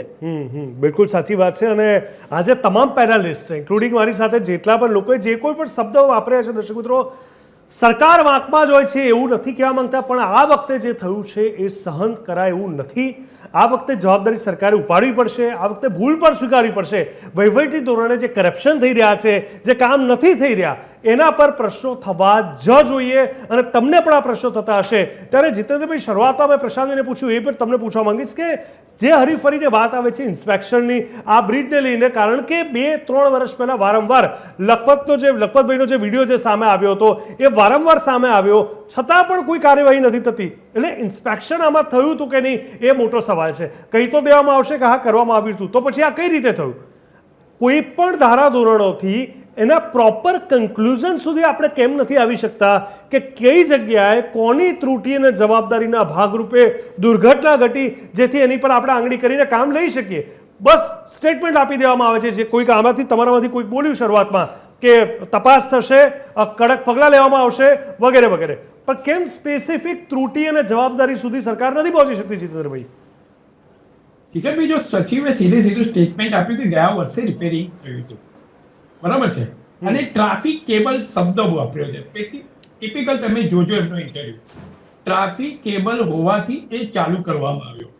સરકારે સૌથી પહેલું જ્યારે આ ઘટના ઘટી એના 1 કલાક કે 2 કલાકની અંદર જે ગયા વર્ષે રિપેરિંગ થયું હતું ને ટ્રાફિક કેબલનો રિપોર્ટ આપ્યો હતો, એ જે કોઈ હોય સંસ્થા અથવા જે કોઈ એન્જિનિયર હોય જેને બી ટેન્ડરિંગ આપ્યું હોય, જેને રિપોર્ટ રજૂ કર્યો એને સૌથી પહેલા ડિસમિસ કરવી જોઈએ. અને એના પર ફોજદારી રાહે જો ગુનો બનતો હોય તો ફોજદારી રાહે ગુનો તરત થવો જોઈએ. જો આ 1-2 કલાકની અંદર કરતી હોય સરકાર, તો જ એ સરકારને આપણે સંવેદનશીલ સરકાર કહી શકીએ. જ્યારે સચિવ કક્ષાનો માણસ આવીને તમને એવું કહેતો હોય કે ટ્રાફિક કેબલ છે એવું હતું એટલે અમે મોકલ્યો હતો અને બ્રિજને, નવા બ્રિજનું કાર્યવાહી શરૂ થઈ ગઈ હતી, 225 કરોડનો મંજૂર થયો. જ્યારે તમે આ બ્રિજ ચાલુ કર્યો, રિપોર્ટ તમારી પાસે આવ્યો, તો રિપોર્ટમાં 101% ક્ષતિ હતી તો જ આ પડ્યો. તો ક્ષતિ હતીને જો એને રિપોર્ટ રજૂ કર્યો હોય તો સૌથી પહેલા એ લોકોને ડિસમિસ કરો, અથવા જે બી એજન્સી, જે બી કોન્ટ્રાક્ટરને કામ આપ્યું હોય એને ફોજદારી રાહે ગુનો દાખલ થતો હોય તાત્કાલિક કરી અને એની ધરપકડ કરવી જોઈએ. સામાન્ય માણસ કોઈ ગુનો કરે જીગરભાઈ, તો એની પરિસ્થિતિ શું થાય છે? હું તમામ જનતાને પૂછવા માંગુ છું કે તમે એક નાનો ગુનો કરો અથવા કોઈક એક રૂલ તોડો છો, ટ્રાફિક નો તોડો છો કે ગમે તોડો છો, પરિસ્થિતિ શું તમે ભોગવો છો? તો એ લોકો સામે કેમ નહીં, કે એ મંત્રી સામે કેમ નહીં, કે ધારાસભ્ય સામે નહીં, કે ચૂંટાયેલા નેતા સામે નહીં, કે એન્જિનિયર સામે નહીં, કેમ નહીં? કડક પગલા લેવામાં આવશે, તપાસ કરવામાં આવશે. તમે સામાન્ય જનતાને છોડી તરત જ લઈ લો છો કે ના, પણ તમે કડક નિયમ પગલા તોડો, કે તમારે તપાસની કોઈ હવે ડેફિનેશન જ નથી રહી ને, જે રીતે પ્રી સામાન્ય મોન્સૂનની જનતા- કોઈ ના, ના, ડેફિનેશન જીગરભાઈ, નથી રહી. ના, જીગરભાઈ, સામાન્ય જનતા માટે એ છે, આજે પણ છે. સામાન્ય જનતા માટે બધા નિયમો છે, પ્રજા માટે નિયમો છે, પોતાના માટે નથી. પોતે છટકી જવું છે, એકના માથે બીજાના માથે ટોપી પહેરાવીને છેવડે સમિતિ રિપોર્ટ રજૂ કરી તાડુપા પાણી ખાલી જશે, વાત પતી જશે, ફરીવાર કોઈ ઘટના ઘટશે, ફરીવાર આપણે ડિબેટ કરીશું, ફરીવાર પ્રજાએ બી આ વસ્તુ સમજવાની જરૂર છે કે કાયદો બધાના માટે એક છે. જો નહીં હોય, અને તમે જે કીધું ને કે આક્રોશ હતો આજે, 6 કરોડની જનતા છે, 6 થી 6 કરોડથી વધુની છે. આક્રોશ કેવો હોવો જોઈએ જીગરભાઈ, કે રોડ પર જયારે તમે વિદેશમાં જોતા હો ને તો સાયલેન્ટલી બી વધો, તો લાખોની સંખ્યામાં આપણે વિડીયો બતાવ્યા છે કે લાખોની સંખ્યામાં આ દેશની અંદર એનો વિરોધ કરવામાં આવ્યો, અને એનું પરિણામ સરકાર તરત ત્વરિત નિર્ણય લે છે, અથવા લીધેલો ખોટો નિર્ણય તરત જ બદલી નાખે છે. આપણે માત્ર હવે સોશિયલ મીડિયા આવે છે લાખોની સંખ્યામાં આપણે ત્યાં પણ લોકો આવે છે ઢોલ નગારા સાથે. જ્યારે પરિણામો જાહેર થાય છે ને ત્યારે અલગ અલગ કપડાં પહેરીને, ઢોલ નગારા વગાડીને, ફટાકડા ફોડીને, મીઠાઈઓ ખવડાવીને, ખબર નથી એમને શું પ્રાપ્ત થઈ રહ્યું છે, લોકોને નથી ખબર કે એમાં પણ એમના ટેક્સના પૈસા વપરાય છે, પણ એ વખતે જાય છે બધા. એ લોકો જીગરભાઈ એ વાત સુધારો, એ લોકો નથી હોતા, એ ક્રાઉડ મેનેજ ક્રાઉડ હોય છે. સ્ટીલ ક્રાઉડ તો ક્રાઉડ છે ને, એ મેનેજ થઈ જાય છે, એ પણ એક પ્રશ્ન છે ને. લોકો તો દરેક સમયે તાલીઓ જ પાડે છે, એ મેનેજ કરેલું ક્રાઉડ હોય છે. તમારે એ અમેરિકામાં હોય છે નારા કરવા માટે, રશિયામાં હોય છે, અને ગુજરાતમાં હોય છે. એટલે એ તો બધા છે ને એકદમ એમાં બહુ નિપુણ થઈ ગયા છે, PhD મેળવી લીધી છે, એટલે એમાંય બધું ગ્લોરીફાઈ કરવાની વાત છે, પણ રસ્તા ગ્લોરીફાઈ નથી થતા. આપણો મૂળ મુદ્દો સાહેબે કીધો એવો જોઈએ કે આમને સજા કરો ને 24 કલાકમાં કરો ને રસ્તા ઉપર લોકોને લઈ આવો. લોકો જ્યાં સુધી રસ્તા ઉપર નહીં આવે આપણે એનું રિપોર્ટિંગ કરવાનું છે. આપણે લોકોને રસ્તા ઉપર નથી લઈ આવવાના. લોકો રસ્તા ઉપર આવે એ તમે ટીવી ચેનલ ઉપર બતાવો કે લોકોનો આ રોષ છે, એની રાતની નીંદર આરામ થશે તો તમારો દિવસ સુધરશે. અધરવાઇઝ તમે આ જ સ્થિતિમાં આવતી ડિબેટ માટે તૈયાર રહેજો. બહુ વાત સાચી છે તમારી, અને બહુ દુઃખદ ઘટના છે કે લોકોની માનસિકતાને આપણે હવે ક્યાંક ને ક્યાંક એ લોકોને ટ્રેન કરવા પડી રહ્યા છે કે ભાઈ એમને ખબર જ નથી પડી રહી કે કઈ વસ્તુને સેલિબ્રેટ કરવી, કઈ વસ્તુ પર ગુસ્સો આવવો જોઈએ, કઈ વસ્તુ પર જવાબ લેવાનો તમારો અધિકાર છે. મને લાગે છે આવી સામાન્ય વસ્તુ પર લોકો ભૂલી ગયા છે. T20 ની ફાઇનલ મેચ કે વર્લ્ડ કપની ફાઇનલ મેચ જીતો તો ઝંડા લઈને લોકો રોડ ઉપર 100% આવી એટલે જશે. એ જ વાત કરીને સેલિબ્રેશનમાં બધા આવી જાય છે, પણ આવી જગ્યાએ એ લોકોને નથી આક્રંદ આવતો. અને જે શરૂઆતમાં સુનિલભાઈએ વાત કરી કે માત્ર સોશિયલ મીડિયા પર આંગળીઓ ફરી રહી છે, કે સોશિયલ મીડિયા પર ફરતી આંગળીઓ યુદ્ધ અને મેચ જોતા હતા.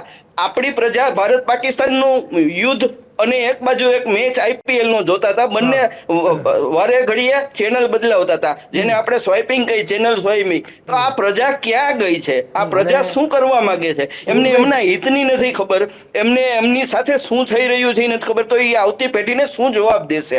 આપણે આ ચિંતા છે નહીં, અહીંયા બળતરા છે. આ ચિંતા નથી, આ આક્રોશ છે, અહીંયા બળતરા છે. સમજવાની કોશિશ કરીએ તો આપણે કહેવાય ને કે સ્ટુપિડિટીની ડેફિનેશન એ છે કે તમે એકનું એક કામ રિપીટ કરો અને પરિણામ તમે કંઈક અલગ એક્સપેક્ટ કરતા હો, એને એક મૂર્ખામીની એક ડેફિનેશન કહેવાય. આપણે ત્યાં જોઈએ છે કે આટલી બધી દુર્ઘટનાઓ થાય છે, એકનું એક રિપીટેશન થાય છે, 15-20 તો આપણે ગ્રાફિક્સના માધ્યમથી હમણાં સ્પેસિફિકલી પુલની દુર્ઘટના બતાવી દીધી, તો પણ તંત્ર કેમ જાગતું નથી?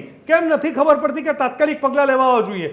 શેની રાહ જોવાઈ રહી છે? મને તો એ જ સમજાઈ નથી રહ્યું. અહીંયા તંત્રને જાગવાનું નથી, પ્રજાને સુવડાવી દેવાની છે, પ્રજાનો વિરોધ સુવડાવી દેવાનો છે, લોકોને જાગવાનું છે. જીગરભાઈ પણ સુનિલભાઈ એક સેકન્ડ, સુનિલભાઈ શું તમે આજે એવો વિરોધ જોયો કોઈ જગ્યાએ? મેં તો નથી જોયો, કદાચ તમારામાંથી કોઈએ જોયો હોય. વિરોધ થઈ જ નથી રહ્યો ને, સવાલ જ સોશિયલ મીડિયા પર પુષ્કળ જોયો. ના ના, અત્યારે વધી જ ગયું હશે. આપણે બીપી વધારવાનું છે અને આપણે લોકોની ચિંતા કરવાની છે. લોકોને માટે કહું છું કે જે ભારત પાકિસ્તાનનું યુદ્ધ જોઈ શકતા હોય અને IPL નો મેચે સાથે જોઈ શકતા ને બેયને એન્ટરટેનમેન્ટમાં લેતા હોય, એ દેશની પ્રજા પાસે હવે આપણે શું અપેક્ષા રાખવી? મને તો ગુજરાતની જનતા ઉપર ખૂબ જ દયા આવે છે, કારણ કે મેં 50 પૈસાના પેટ્રોલના ભાવ વધારા સામે આંદોલનો જોયા છે મારી કારકિર્દીના શરૂઆતના વર્ષોમાં, ને એ આ ભારતીય જનતા પાર્ટીએ જ કરેલા છે. અને ત્રિકોણબાગ અમારો રાજકોટનો કહેવાય છે ને, કાયમી ત્યાં આંદોલનોનું ભારતીય જનતા પાર્ટીનું મથક હતું ને ત્યાં કરતા એ ભારતીય જનતા પાર્ટીઓ અત્યારે લોકશાહીમાં અવાજ દબાવે છે અને કોઈ પણ આંદોલન નથી થવા દેતા ને કોઈ પણ અવાજ દબાવે છે. તમે તો બહુ પહેલાની વાત કરી સુનિલભાઈ, 60 ને 61 રૂપિયા થતા હતા ને, તો આપણે જોયેલું છે કે કેટલી હલ્લાબોલ થતી હતી. હવે સચિનભાઈ જે મેં તમને વાત કરી કે આ જીગરભાઈ, તંત્રની જીગરભાઈ. વહીવટી ધોરણની જવાબદારીની આપણે વાત કરીએ તો વારંવાર એના પર કામ જ્યારે નથી જ થતું, જાણે એવું લાગે છે કે સિસ્ટમમાં કોઈ વ્યક્તિઓ નથી બેઠા. જેવી દુર્ઘટના થાય પછી જ સવાલ ઉભા થાય છે. એવું લાગે છે કે અહીંયા ક્લાસરૂમ ખાલી છે, વહીવટી બધું ધોરણે કોઈ કામ પેરાલિસિસ કરવાનો કરી વ્યક્તિ દીધું છે. નથી. માત્ર સચિન, ભ્રષ્ટાચાર સિવાય બધું જ પેરાલિસિસ થઈ ગયું છે. આખું ગવર્નન્સ પેરાલિસિસ છે. માત્ર ભ્રષ્ટાચાર એક જ વસ્તુ ચાલે છે અને એ સક્રિયતાથી ચાલે છે અને નવી ફોર્ચ્યુનર ગાડીઓ છૂટતી જાય છે. ભ્રષ્ટાચારની જીગરભાઈ, વાત વાત કરીએ તો એકદમ કોઈ સાચી પણ છે, પાર્ટીમાં કારણ બાકી નથી. કે જી સચિન. હા, જે રીતે કોઈ પણ કાંડ થાય કે કોઈ પણ ઘટના બને પછી તાત્કાલિક આખા રાજ્ય અને આખા દેશમાં આદેશ આપી દેવામાં આવે કે ચેક કરો. જેમ કે આ રાજકોટમાં અગ્નિકાંડ થયો હતો, તક્ષશિલા છે કે પછી મોરબી બ્રિજ દુર્ઘટના છે. હવે આ એટલે આજે તમે જુઓ તો રાજ્યમાં બધા બ્રિજો ચેક કરવાનું શરૂ થઈ ગયું. હા, હા. કેમ ભાઈ, પહેલાથી તમે ચેક નથી કરતા? જ્યારે Exactly. ટાઈમ આવે ત્યારે તમે ચેક કરો. હા. આપણે પણ એને પાછા બતાવીએ કે આટલા બ્રિજો ચેક થયા એટલે લોકોમાં એક મેસેજ જાય કે તાત્કાલિક સરકારે પગલા લીધા. અરે આ પગલા ન હોય, આ તો તમારું રૂટીન કામ છે કે તમારે ચેક કરીને એને સર્ટિફાઈડ કરવાનું. ઓકે હોય તો એને કન્સિડર કરવાનું, ના હોય ઓકે તો એને રિપેર કરવાનું, બંધ કરી દેવાનો બ્રિજ અને એને યોગ્ય વાહન જઈ શકે એવો એને મજબૂત બનાવવાનો. એટલે આ એક બહુ મોટી આ લોકોની એક હથિયાર છે અને પેટર્ન બની ગઈ છે. કોઈ કાંડ થાય એટલે બધા મંત્રીઓ આવીને અલગ અલગ સ્ટેટમેન્ટ આપશે. આને છોડવા મને આવશે, આ એસઆઈટી રહી છે, આના ઉપર તપાસના આદેશ આપ્યા છે. બીજો મંત્રી આવીને એક જવાબ આપશે કે આખા રાજ્યમાં બ્રિજોની તપાસ ચાલુ થઈ છે. ત્રીજો મંત્રી કહેશે કે અમે અગ્નિ સહાય આપી, પણ જે ખરેખર થવું જોઈએ તો ક્યાં થતું જ છે. બીજી વસ્તુ જીગર કે માત્ર સરકાર જ નહીં, જે તે પબ્લિક જેને ઘટનામાં તેઓ ઇજાગ્રસ્ત થયા હોય કે કોઈ સ્વજન ગયું હોય કે સામાન્ય રસ્તાઓ ખરાબ બધા ખાડાઓમાં પણ જો પડ્યું હોય ને તો એ જે તે વિભાગના અધિકારીઓ સામે કે જે તે વિભાગ સામે એફઆઈઆર દાખલ કરી શકે છે. હજુ આની જાગૃતતા યોગ્ય રીતે નથી પબ્લિકમાં, પણ એ લોકો દાખલ કરી શકે છે. હા, એમણે થોડીક કસમકસ કરવી પડે, કારણ કે પોલીસ સ્ટેશનમાં જાઓ એટલે પોલીસનો જ જવાબ હોય કે અમે જોઈએ, તમે અરજી આપો, તપાસ કરો. કેમ કે સરકારી અધિકારીઓ સામે કેવી રીતે ગુનો દાખલ કરે? પરંતુ હવે પબ્લિકે, પોલીસ નહીં કરે, તંત્ર નહીં કરે તો પબ્લિકે પોતે એક્ટિવ થવું જોઈએ અને આવા કિસ્સાઓમાં એફઆઈઆર દાખલ કરવી જોઈએ કે જેનાથી જે તે અધિકારીએ જવાબ આપવા કોર્ટમાં આવવું જ પડે. હજુ પણ ન્યાયતંત્ર પર આપણને આશા છે અને ન્યાયતંત્રમાં જયારે કોઈ મુદ્દો જાય તો ક્યાંક ને ક્યાંક તેને ન્યાય મળી શકે એ વાત ચોક્કસ છે. એટલે પબ્લિકે બી જાગૃત થવાની જરૂર છે, કારણ કે જો આપણે જોઈ લીધું કે સરકારની એક પેટર્ન છે અને પેટર્નમાંથી બહાર નથી નીકળતી અને એ આજે પણ તમે જુઓ તો જે જાહેરાત કરી એક સટાસટ ટ્વીટ થતું છે, સીએમ હોય કે પીએમ હોય તેમાંથી ટ્વીટ પણ થાય છે, એને સોશિયલ મીડિયામાં વાયરલ પણ કરવામાં આવે છે કે અમે આ જાહેરાત કરી હતી. એટલે પબ્લિકમાં એક મેસેજ એ લોકોએ ફેલાવવાનું એક હથિયાર બનાવી દીધું છે અને સોશિયલ મીડિયાને કે અમે આ રીતે કર્યું છે ને આ જાહેરાત કરી છે કે આટલું સહાય આપવાની જાહેરાત કરી છે. પણ અધિકારીઓનું શું, જે તે વિભાગના અધિકારીઓ સામે તમે કેમ પગલા નથી લેતા અને કેમ એમને ડિસમિસ નથી કરતા? સસ્પેન્શન વાળી વાત ભૂલી જાઓ અને ડિસમિસ કરો. અત્યારે તમે જોયું તો નેશનલ હાઈવે નંબર 48 હોય કે ઇન્ટિરિયર રસ્તા હોય, કોઈ પણ ગામડાઓના આરએનબી હોય, એના છે નેશનલ હાઈવેની 48 છે કે 50 છે. આજે 48 હાઈવે છે એ સમગ્ર એશિયાનો બિઝીએસ્ટ હાઈવે છે. પણ જો તેમાં જવાનું હોય ને તો તમે ગામડાના ખેડેલા રસ્તાઓ ને એ કદાચ એનાથી સારા એટલી ખરાબ કેટલીક જગ્યાઓ થઈ ગઈ છે, એમાં પડીને લોકો અકસ્માતનો ભોગ બને છે, મૃત્યુ પણ થઈ રહી છે. પરંતુ તેમ છતાં પણ લોકો શાંત છે. લોકોએ હવે આજ્ઞા લાવવાની જરૂર છે. જેમ આપણે બધા જ પેનલિસ્ટે કીધું કે પબ્લિકની જાગૃતતા અને પબ્લિકે આક્રમક થવાની જરૂર છે. તમે આંદોલન કરો, શાંત આંદોલન કરો, પણ એ આંદોલનની જરૂર છે અને સરકારના કાન ઉગાડવામાં અથવા તો સરકારને એક ડર બેસવો જોઈએ. ઠીક છે, ઠીક છે. જો હવે આળસુ થશું તો આવતા વખતે અમારી સરકાર નહીં બને, એ એક સંકેત લોકોએ સરકાર સુધી પહોંચાડવો જરૂરી છે. ડન છે, ડન છે. સચિનભાઈ, સમય ખૂબ ઓછો છે. બધા જીગરભાઈ. પાસે હું 10 સેકન્ડમાં પૂછવા માંગીશ. પ્રશાંતભાઈ, શરૂઆત તમારાથી કરું. આનું સોલ્યુશન તમારા પર મુજબ શું? કારણ કે આપણી આ પેનલ છે, સંવેદનશીલ છે. વાસ્તવમાં લોકો સાથેનું એક કન્સર્ન અહીંયા દેખાઈ રહ્યું છે. મારે જનતાને પણ બતાવવું છે કે થોટ પ્રોસેસને કેવી રીતે ડેવલપ કરવી પડશે અહીંયા. પ્રશાંતભાઈ, શું સોલ્યુશન છે 10 સેકન્ડમાં? સોલ્યુશન એ જ કે જનતા પ્રશ્ન પૂછવા માટે હકદાર છે, સરકાર જવાબ આપવા માટે જવાબદાર છે અને જેને જે કામ સોંપ્યું છે એ કામ રૂટીન થવું જોઈએ. જેમ કે તમે રોડ બનાવ્યો છે, રસ્તા બનાવ્યા છે, ગટરો બનાવી છે, તેનું નિરંતર ઇન્સ્પેક્શન કરી એ રિપોર્ટના આધારે જે કંઈ કરવું પડે અને એના પાછળ તંત્ર એને સપોર્ટ કરે. બીજું, જેને જે કામ, એટલા માટે હું કહું છું કે કે મેક્સિમમ સરકારી સ્ટાફ સરકારના ઉત્સવો અને મેળાઓમાં બંદોબસ્તમાં વ્યસ્ત હોય છે. એમાંથી પહેલા તો આપણે બહાર કાઢો, ઉત્સવો મેળા ઓછા કરો, ઢોલ નગારા ઓછા પીટો, તો આ લોકો એમનું કામ કરી શકશે. જે આ લોકો કહે છે ને, અને તમે દિવસે દિવસે ડિજિટલાઇઝેશનની વાત કરો છો, તો આટલી બધી વાર કેવી રીતે લાગે? 22માં આપેલી અરજીઓ 25 સુધી ઓકે ના થાય તો ડિજિટલાઇઝેશન ક્યાં ગયું તમારું? મહેશભાઈ, બીજો સવાલ એ છે તમને બી કે આટલા કરોડોના બજેટ પછી પણ શું કામ થઈ રહ્યા છે એ પણ પ્રશ્ન છે. બજેટના દિવસે મોટા મોટા આંકડાઓ વાત સામે આવે છે, પણ પરિણામ તો આપણી સામે છે. એટલે લોકાર્પણ અને ખાતમુહૂર્ત કરવા છાસવારે આવીને પ્રજાના પૈસા વેડફો છો, એના કરતાં આજે અત્યારે ગુજરાતમાં જેટલા ડેમ છે અત્યારે એનું ઇન્સ્પેક્શન કરો, એનું સમારકામ કરો. જેટલા બ્રિજ છે અત્યારે ચોમાસામાં એનું પણ એક કરો, આ જરૂરી છે. બાકી લોકાર્પણના ખોટા પાના ભરીને અમારા પ્રજાના પૈસાનો બગાડ ના કરો. અને ખરેખર સંવેદનશીલ સરકારે હોવું જ જોઈએ. એમ સંવેદનશીલ સરકાર તમે વિરુદ્ધ કેવી રીતે આપો યાર? સરકારનો રોલ જ એ છે કે પ્રજાને સુખાકારી આપવાનો. સંવેદનશીલ સરકારને, મૃદુ સરકારને, મક્કમ સરકારને, ફલાણી સરકારને, ગુડ ગવર્નન્સ, ફૂડ ગવર્નન્સને તમે આ બધા તાઇફાઓ બંધ કરીને આ બધું કરો અને પ્રજાએ તાલીઓ પાડવાનું, દેવા કરવાનું એ બધું બંધ કરવું જોઈએ. અને પોતાને શું નડે છે અને આઈપીસીઆર ખુશ કરી દો છો તમે. ખૂબ ઓછો સમય છે. 5 સેકન્ડ. સુનિલભાઈ, તમારી શું પ્રતિક્રિયા છે?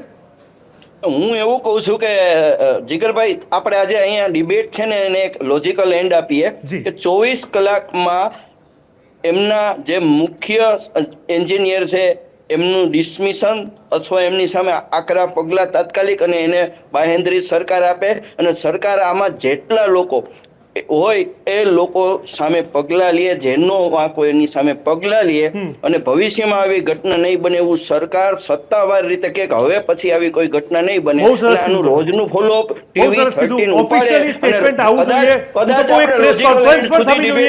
જવાબદારી સાથેના નિવેદનો સરકારે રજૂ કરવા જોઈએ. જીતેન્દ્રભાઈ, શું કહેશો? હું તો એટલું જ કહીશ જીગરભાઈ, પ્રજાલક્ષી ચૂંટેલી આ જે સરકાર છે પ્રજાએ, હવે પ્રજાએ આ ચૂંટેલી સરકારની જે બી ખામીઓને જેને કારણે જે ભોગવાયું છે એનો જવાબ આપવો જોઈએ. અને બીજું મારે ખાસ આજે એક ઉલ્લેખ કરવો છે કે આજ ગુજરાતમાંથી સૌથી વધારે વિસ્તારની અંદરથી બુલેટ ટ્રેન પસાર થવાની છે, અને આ જ નદીઓના બ્રિજ પરથી પસાર થવાની છે. એટલે એ વિચારી લેજો કે જો આ સામાન્ય પુલો ને એવા જો પુલો બન્યા છે તો બુલેટ ટ્રેનની સ્પીડ શું હશે, અને એ પુલની જો ખરાઈ કરવામાં યોગ્ય નહીં આવે તો વિનાશ કેટલો ભવિષ્યમાં પણ આ જોખમ છે. જી સચિનભાઈ, તમે શું કહેશો? કારણ કે સૌથી વિચારવાની જરૂર. જી બૌદ્ધિક રીતે હવે આમાં શું કામ થવું જોઈએ આઈડિયલી? જીગર, ખાસ તો આ જે ઘટના બની છે એમાં જે તે જવાબદાર અધિકારીને તાત્કાલિક ડિસમિસ કરવા જોઈએ અને તેના સામે ફોજદારી ગુનો પણ દાખલ થવો જોઈએ.